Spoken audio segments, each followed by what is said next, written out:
ወደ ላይ ስትሄዱ ቢሮክራሲው ይጨምራል። ቢሮክራሲው ሲጨምር ዋጋውም ይጨምራል። አክቹሊ ቢሮክራሲውን ራሱ መጨመር ራሱ ክላይንቱን አትራክት የሚያደርጉበት መንገድ። አንድ ስራ ስንሰራ ያ ሁሉ ጊዜ የሚወስድብን ስራው ያንን ሁሉ ሰዓት ስለሚወስድ አይደለም። ብዙ አቬለብል የሆነ ጊዜ ስላለን ያንን ጊዜ ዩቲላይዝ ማድረግ እንዳለብን ፊል ስለምናደርገው ነው፣ ሰብኮንሽስሊ ማለት ነው። ለብዙ ዓመታት መጽሐፍ ብታነቡ፣ ብትማሩ፣ ብታጠኑ፣ ትምህርት ቤት ብትገቡ ይሄ መንገድ የሚሰራው ለተወሰነ ሌቭል ታይም ብቻ ነው። ከዛ በኋላ አይሰራም። ሰው ማንበብም ራሱ ቶክሲክ ይሆናል ማለት ነው። እርጀንሲ ከሌለ ደግሞ ፎከስ ማድረግ አንችል። ስለዚህ ግዴታ አርቲፊሻል ዴድላይን መፍጠር አለብን። ምክንያቱም ዴድላይን ፕሬሸር ይፈጥራል። ፕሬሸር ደግሞ ክላሪቲን ይፈጥራል። ክላሪቲ ደግሞ ውሳኔዎችን በግዴታ እንድትወስኑ ያስገድዳቸዋል። አንድ ተመሳሳይ የሆነ ፕሮጀክት ቢሰጣችሁ በአንድ ወር ጊዜ ውስጥ እንድትጨርሱትም ቢሰጣችሁ፣ በአንድ ሳምንት ጊዜም እንድትጨርሱ ቢሰጣችሁ እንደተሰጣችሁ ጊዜ ይወስድባቸዋል። ስለዚህ ሰዓቱ እንዴት ነው የሚሮጠው የምትሉ ሰዎች በመጀመሪያ ሰዓቱ አይሮጥም። ሁለተኛ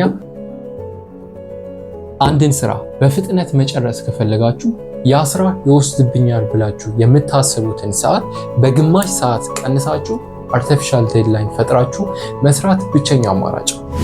አንድ ሳምንት ኖሯችሁ ያ የምትሰሩት ስራ በአንድ ቀን የሚያልቅ ቢሆንም ስራው ግን አንድ ሳምንት ይወስድብኛል ካላችሁ አንድ ሳምንት ይወስድባችኋል። አንድ ቀን ይወስድብኛል ካላችሁ በአንድ ቀን ውስጥ መጨረስ ትችላላችሁ። የጊዜ መጥበብ ብዙ ሰው እንደሚያስበው የምንሰራው ስራ ላይ በመጥፎ ሁኔታ ተጽዕኖ ያሳድራል። የሆነ ስራ ላይ ያለን ጊዜ ባጠበብነው ቁጥር ጭራሽ ፕሮዳክቲቭ እየሆንን የሚመጣው። የሰዓት ጥበት ወይም እጥረት እኛን ስትረስ አያደርገንም። ጊዜ የለኝም፣ ሳምንቱ እንዴት ነው የሚሮጠው፣ ሰዓቱ እንዴት ይሮጣል? እንደዚህ አይነት ቃላቶች በእርግጠኝነት ሰምታችኋል። ግን እውነት ሰዓቱ ይሮጣል ወይስ እኛን የዘገየ ነው? ዛሬ ስለ ፓርኪንሰንስ ሎው ስለሚባለው ህግ ነው የምናየው። ምናልባትም በፕሮዳክቲቪቲው ዓለም ውስጥ ትልቁን ኢሉዥን ኤክስፖዝ ያደረገ ህግ ነው። ጊዜ የለኝም፣ ጊዜው ይሮጣል። ሰዓቱ እንዴት ነው የሚሮጠው? ቃላው እንደሰን ባላለሁ። ወደ ዩቲዩብ ትምህርታዊና ጠቃሚ ነገሮችን ለማግኘት የምትመጡ ከሆነ ኦቶቲያን ሰብስክራይብ ማድረግና ቀጣይ እንደዚህ አይነት ቪዲዮ ሲለቀቁ እንዳይመልጣችሁ የደውል ምልክቱን መጫናችሁን እርግጠኛ ሁኑ። ፓርኪንሰንስ ሎው ለመጀመሪያ ጊዜ ፐብሊሽ የተደረገው በኤሴ መልክ ኖርስኮት ፓርኪንሰን የሚባል ሰው ነው ዘ ኢኮኖሚስት በሚባል ጋዜጣ ላይ በ1955 ፐብሊሽ ያደረገው። ላይክ እንደ ሳታየር ነበር መጀመሪያ የተጻፈው። ዘ ኢኮኖሚስት ታዋቂ ነው፣ አሁንም አለ።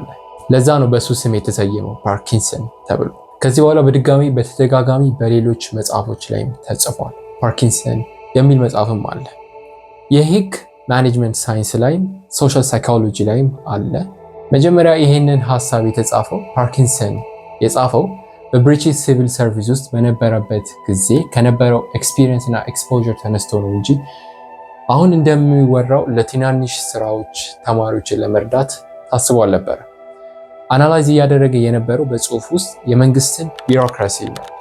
ትላልቅ ኦርጋናይዜሽኖች፣ ኮርፖሬቶች ከመጀመሪያው ጀምሮ እያደጉ ሲመጡ ብዙ ጊዜ የሚሰሩት ስራ አይቀየርም።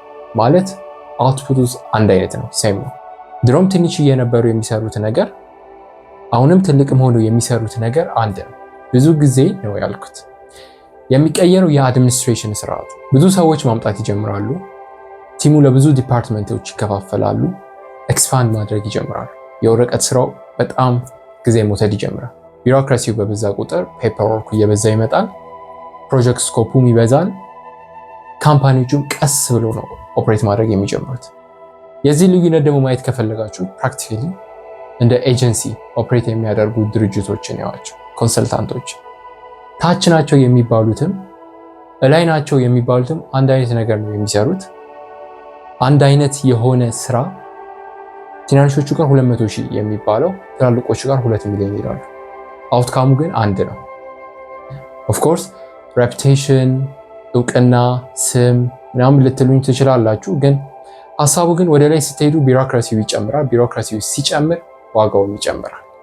አክቹሊ ቢሮክራሲውን ራሱ መጨመር ራሱ ክላይንቱን አትራክት የሚያደርጉበት መንገድ ነው። የቢሮክራሲው ስርዓቱ ያሰለቻችሁ ሰዎች ልትኖሩ ትችላላችሁ።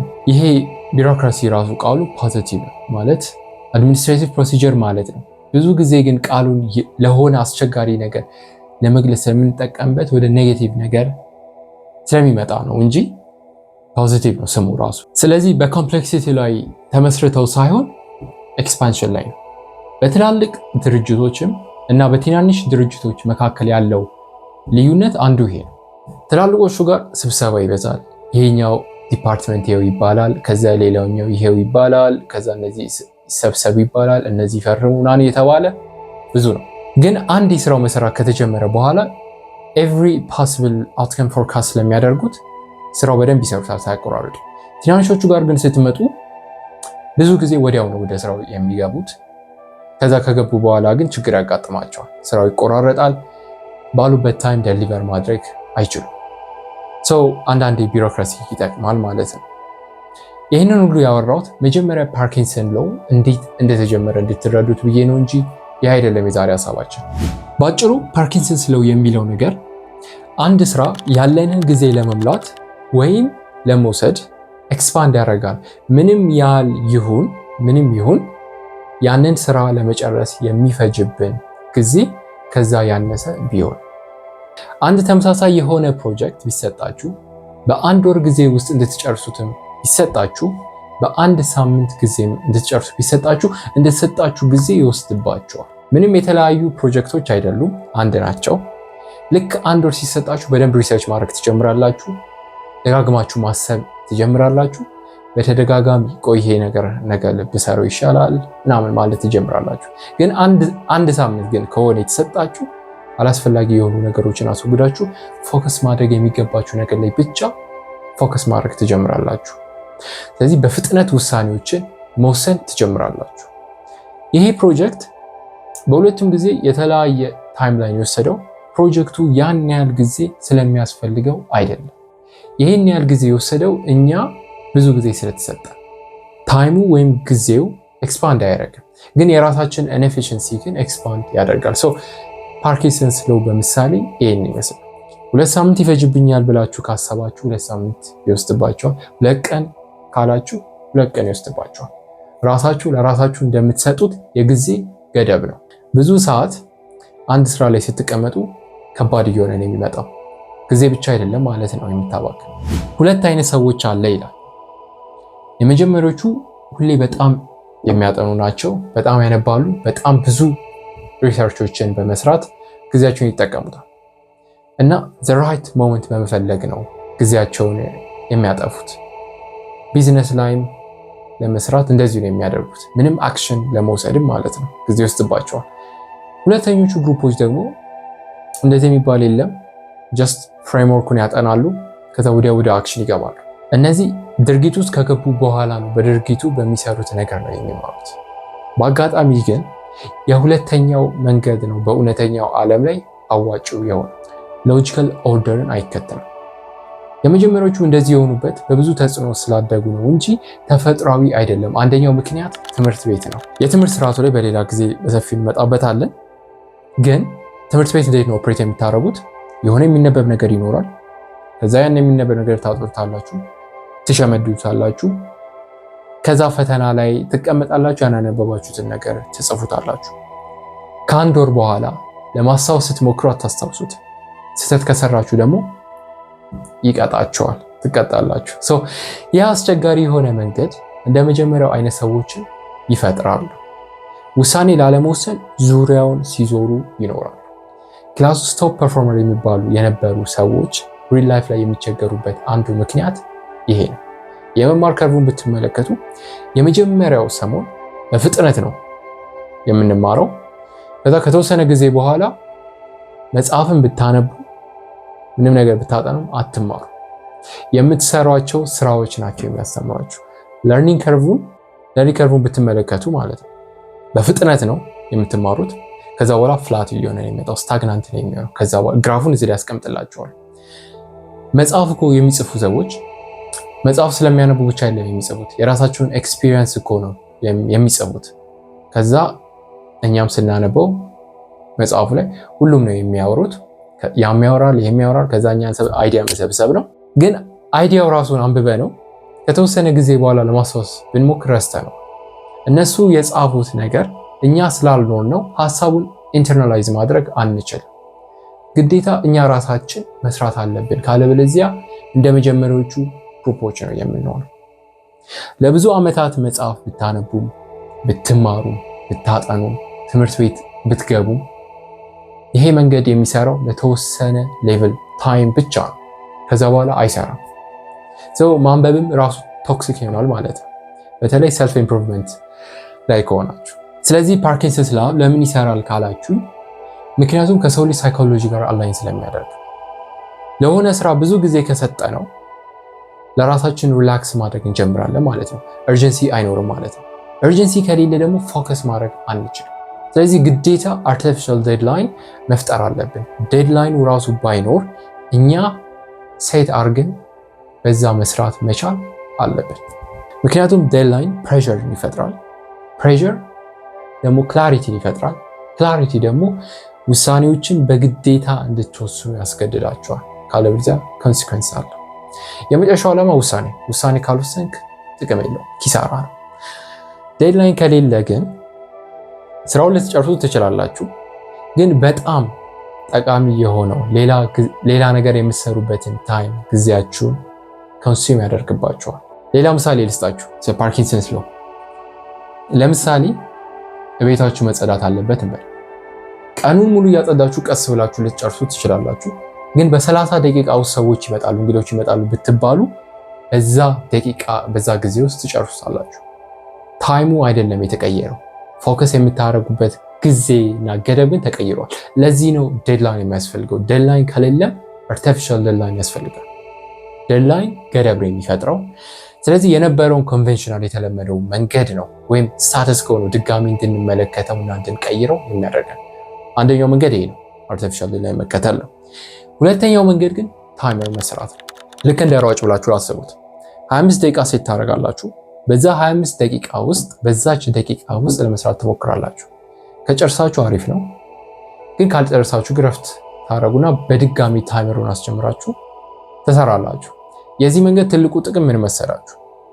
ሰዓቱ ባነሰ ቁጥር ፕራዮሪታይዝ የምታደርጉት ነገር ወይም ቅድሚያ የምትሰጡት ነገር እንድትመርጡ ያስገድዳችኋል። ጉዳትም አለው። ጉዳቱ ደግሞ ምናልባት በጣም ዲፕ ፎከስ የሚያስፈልገው ነገር ላይ ከሆናችሁ በጣም ያስቸግራችኋል። ምክንያቱም አንድ ስራ ጀምራችሁ ዲፕ ፎከሱ ለመግባት ቢያንስ 15 ደቂቃ ይወስዳል።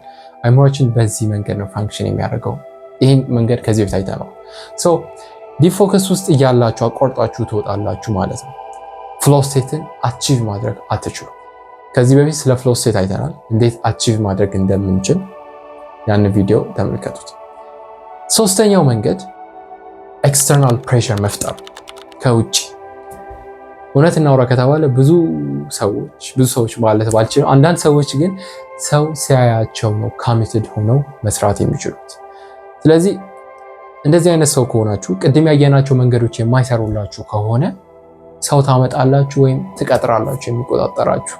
ለምሳሌ እኔ ያየሁትን ፕራክቲካሊ እዚህ ሀገር ላይ የሚሰራው ነገር፣ ለምሳሌ አሁን 12ኛ ክፍሎች ፈተና ይፈተናሉ አይደል? ኮሚትድ መሆን የማይችሉት ልጆች ምን ያደርጋሉ? አሁን የምነግራችሁን ነገር ተከፍሏቸው የሚሰሩ ልጆች አሉ፣ እኔ የማውቃቸው በክፍያ ነው የሚሰሩት። እነዚህ 12ኛ ክፍሎች ተማሪዎች ይደውላሉ፣ ከዛ በቃ እናንተ ማኔጅ አድርጉ ይላሉ ማለት ነው። ከዛ እነዚህ ልጆች ምን ያደርጋሉ? ተማሪዎቹ በሚፈልጉት ፕሬፈረንስ መሰረት ስኬጁል አውጥተው ይሰጧቸዋል፣ የሚያጠኑበትን ታይም ማለት ነው። ግማሾቹ ለሊት 8 ሰዓት፣ 9 ሰዓት፣ 10 ሰዓት የሚነሳው ምናምን ብለው ይናገራል። ከዛ ይሄ ልጅ ምን ያደርጋል? ሰዓቱን እየጠበቀ መደወል፣ ይደውልላቸውና ይቀሰቅሳቸዋል። ተነሱ ሰዓት ደርሷል ይላል። ሁሉም ጋር ነው የሚደውለው። በቃ ሌሊት አይተኛ፣ ያው ስለሚከፈለው ችግር የለው።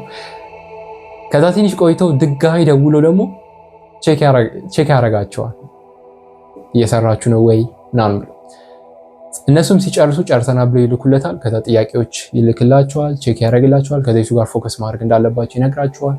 ስኬጁል ደግሞ ድጋሚ ሪቫይዝ አድርጎ ይሰጣቸዋል። ልክ እንደ ማኔጀር ፐርሰናል አሲስታንት እንደሚኖራቸው ብላችሁ ልታስቡ ትችላላችሁ። ይሄ ልጅ ሌሊቱን ሙሉ አይተኛም፣ ሲደውል ነው የሚያድረው። ተማሪዎቹም ብዙ ናቸው። እንደዚህ አይነት ፕሬሸር ሌላ ሰውም እየጣላችሁ እንደሆነ ነው ፊል እንድታደርጉ የሚያደርጋችሁ። እናንተን ብቻ አይደለም የእነሱንም ድካም ነው የምትገሉ። ስለዚህ ኮሚትድ እንድትሆኑ ያደርጋቸዋል። ስለዚህ በአጠቃላይ ፓርኪንሰንስ ላው ይሰራል። ጅማሮ በትልቅ ኮንሰፕት ቢሆንም በጣም ወደ ትንሹ ነገር አውርደ ነው በየቀኑ ለምናደርገው ነገር መጠቀም እንችላለን። ማስታወስ ያለባችሁ አንድ ስራ ስንሰራ ያ ሁሉ ጊዜ የሚወስድብን ስራው ያንን ሁሉ ሰዓት ስለሚወስድ አይደለም። ብዙ አቬሌብል የሆነ ጊዜ ስላለን ያንን ጊዜ ዩቲላይዝ ማድረግ እንዳለብን ፊል ስለምናደርገው ነው፣ ሰብኮንሽስሊ ማለት ነው። ዴድላይን ግን ቢኖር እንደዚያ ነው። ስለዚህ ሰዓቱ እንዴት ነው የሚሮጠው የምትሉ ሰዎች፣ በመጀመሪያ ሰዓቱ አይሮጥም። ሁለተኛ ሰዓት ከኛ ተቃራኒ ሁኔታ አይሄድም። ግን አንዲፋይንድ የሆነ ሰዓት ግን ችግር ነው። ይህንን ነው ይሮጣል የሚባለው ኢሉዥን ነው። ስለዚህ አይ ሆፕ የዛሬው ቆይታችን ጠቃሚ እንደነበረ። በዚህ ቪዲዮ እስከ መጨረሻው ድረስ አብራችሁኝ ስለነበራችሁ አመሰግናለሁ። የዛሬውን ቪዲዮ ጠቃሚ ሆኖ ካገኛችሁት ኦቶቲያን ሰብስክራይብ ማድረግና ቪዲዮንም ላይክ እና ሼር ማድረጋችሁን እርግጠኛ ሁኑ። ስለ ፍሎው ስቴት ድብቁ የአእምሯችን ክፍል አቺቭ ማድረግ የምትፈልጉ ብቻ እዛ ቪዲዮ ላይ እንገናኝ።